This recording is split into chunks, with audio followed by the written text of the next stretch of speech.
The Neagley spin-off must resolve one massive Reacher mystery about Maria Sten's character. As Reacher Season 3 continues to thrill fans with flashbacks, fight scenes, and Lee Child's signature blend of military precision and justice, one key character continues to cast a long shadow despite her absence: Frances Neagley. Played by Maria Sten, Neagley has become a fan favorite thanks to her fiercely loyal, no-nonsense persona. While she hasn't appeared in Season 3 yet, her presence still echoes throughout Jack Reacher's world, and it's about time Amazon Prime Video gave her the spotlight she deserves. If a Neagley spin-off does happen, it must resolve one massive mystery that has followed her since her debut. Why does Frances Neagley never let anyone touch her? This peculiar trait, faithful to Lee Child's book series, has become one of the most consistent but unexplained parts of Neagley's characterization. It's a quiet, deliberate choice that has huge emotional implications, and a Neagley-centered series would be the perfect opportunity to explore it, finally giving viewers the deeper understanding of the woman behind the steely eyes and sharp instincts. Why Neagley is the perfect character for a Reacher spin-off. The Reacher franchise is built on the idea of powerful loners, people who walk alone, operate by their own codes, and are often haunted by past trauma. Frances Neagley fits into this mold, but she also offers something that Reacher doesn't: emotional restraint, psychological complexity, and deep vulnerability that simmers just beneath her tough exterior. Maria Sten's performance has been widely praised for bringing subtlety and humanity to the role, which is crucial for a character like Neagley. Where Reacher can bulldoze through problems, Neagley represents precision. Where he's blunt, she's careful. And where he's open about his philosophy and worldview, she's guarded. She's Reacher's mirror in many ways, but she also adds an element of mystery that has yet to be unraveled on screen. That's what makes her such a perfect candidate for a spin-off. Audiences already trust her, they're intrigued by her, and they want to know more. But more importantly, there's a powerful narrative thread begging to be pulled, and it's wrapped tightly around her refusal to be touched. The mystery that must be addressed. From the moment Neagley first appeared on screen, she has kept a consistent, often physically noticeable distance from others. In Season 1, when Reacher greets her with a familiar camaraderie, she returns the affection verbally, but avoids any physical contact. When the two part ways, she gives him a nod, not a handshake or a hug. This isn't just an odd quirk. In Lee Child's novels, Neagley's aversion to physical touch is an integral part of her character. It's even more than an aversion, it's a boundary she fiercely protects, and one that Reacher never violates, out of respect and understanding. But in both the books and the show, it's a mystery that's rarely discussed openly. There are hints that it's trauma-related. The books occasionally suggest a past involving abuse or a deeply traumatic experience, but Child never explicitly spells it out. It's a shadow Neagley lives with, one that defines her relationships, not just with Reacher, but with everyone.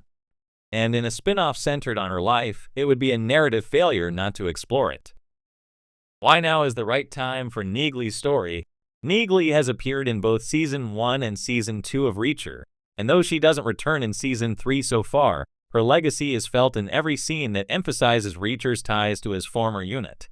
If Reacher is about a man without a home finding justice wherever he roams, then a Neagley spin-off could be about someone trying to build a home, a sense of self, despite being emotionally disconnected from the world around her. That makes now the perfect time to explore her backstory, her motivations, and her trauma. Audiences are more receptive than ever to stories about emotional healing, PTSD, and inner resilience.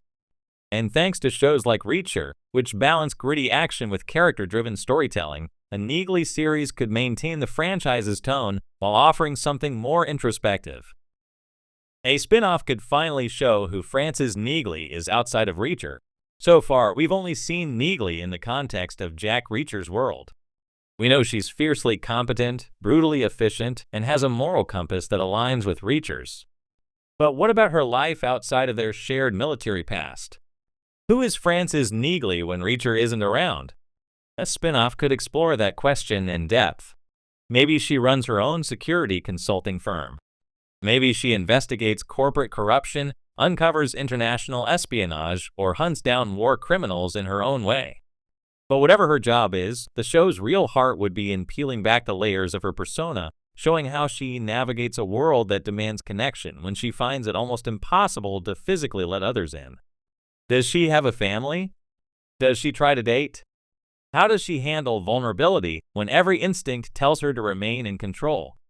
These are rich, complex questions that deserve screen time and could elevate Reacher's entire universe.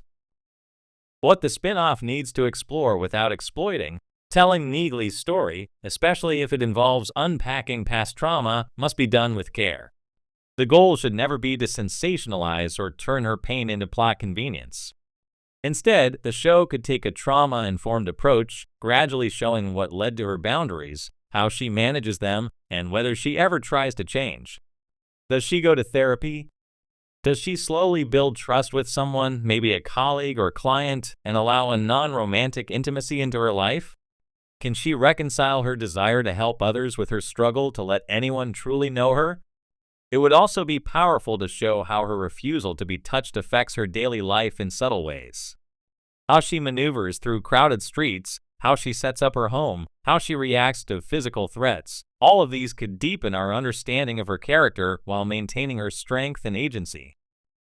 Reacher's role in the spin-off, but not as the focus. Jack Reacher should absolutely make a cameo or play a small role in the Neagley spin-off, maybe appearing in a flashback or showing up when she's at her lowest. Their relationship is rooted in deep, platonic respect, and that's rare in action-heavy shows. But importantly, the series should not revolve around Reacher. This needs to be Neagley's story, told on her terms. That includes her struggles, her growth, and her victories without needing Reacher to validate her. If anything, Reacher's absence could be a central theme. Maybe she misses their friendship. Maybe she questions whether she's better off working alone or finding a team she can trust. All of that creates compelling drama and emotional stakes. The ideal tone and structure for the show: imagine the Neagley Files or simply Neagley as a tightly focused series with one mystery or threat per season. Think the Night Agent meets the Equalizer, but with more psychological depth. Each case Neagley takes on would reflect an aspect of her inner conflict. A missing person case might mirror her own feelings of being lost.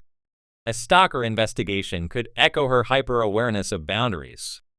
Meanwhile, subtle flashbacks could reveal her past, not in full, exploitative detail, but in emotionally honest moments. Glimpses of a childhood room, a father's voice, or a moment of vulnerability in the military could tell audiences everything they need to know, without Neagley ever needing to explain herself in a monologue. Maria Sten deserves her spotlight.